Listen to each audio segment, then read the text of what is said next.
আসসালামু আলাইকুম বন্ধুরা, কেমন আছেন? আশা করি সবাই ভালো আছেন। আমরা হিউম্যান হেল্পিং এনজিও থেকে এসেছি গুড়িয়াজার। তো আসতে বেলায় আমি আমাদের একটা বন্ধুকে দেখা পেলাম।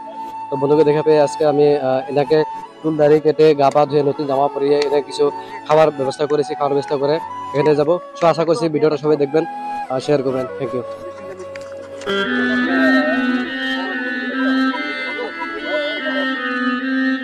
তো দর্শক বন্ধুরা, আপনারা দেখতে আছেন একটি অসহায় লোককে আজকে আমরা আমাদের মতো গড়ে তুলতে চাই।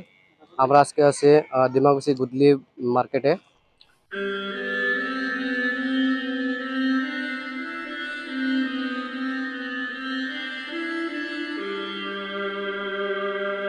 দাদা ঘৰটো ইয়াতে নিশ্চয়? মোৰ নিশ্চয় ইয়াতে। যিটো মানে এজন ব্যক্তি ইয়াতে আমি চুলি দাড়ি কটাই হেৰি কৰি আছো, সেই কামটোত আপোনালোকে সন্তুষ্ট হয়নে? সন্তুষ্ট মানে ভাল, আপোনালোকৰ যিটো পদক্ষেপ লৈছে বৰ শুভনীয়, ধন্যবাদ আৰু লক্ষণীয় পদক্ষেপ। এইটো আমি ভালেই পাইছোঁ। এনেকুৱা ধৰণৰ যদি পদক্ষেপবিলাক লৈ থাকে, আমাৰ ৰাস্তাই ঘাটে অনাই বনাই ঘূৰি থকা যিখিনি আছে সেই মানুহখিনিক যাতে আপোনালোকে ভাল কাম এটা কৰি আছে, ভাল লাগিছে আমাৰ। আগুৱাই যাই থাকক আমি কামনা কৰোঁ, আৰু যাতে এনেকুৱা ধৰণৰ ৰাস্তাই ঘাটে পৰি নাথাকক, সেইটোৱে আমাৰ শুভকামনা।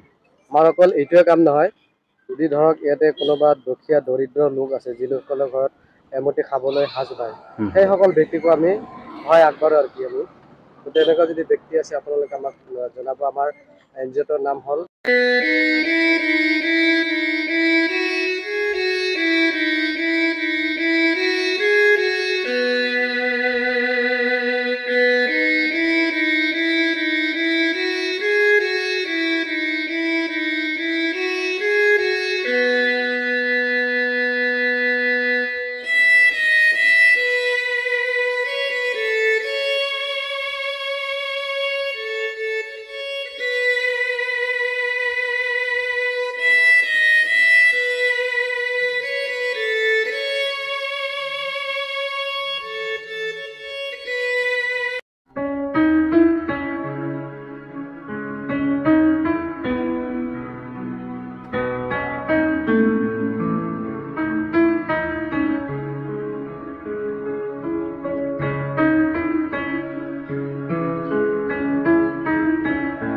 তো দর্শক বন্ধুরা, সামনে দেখছি আমার একটা দাদা আছে।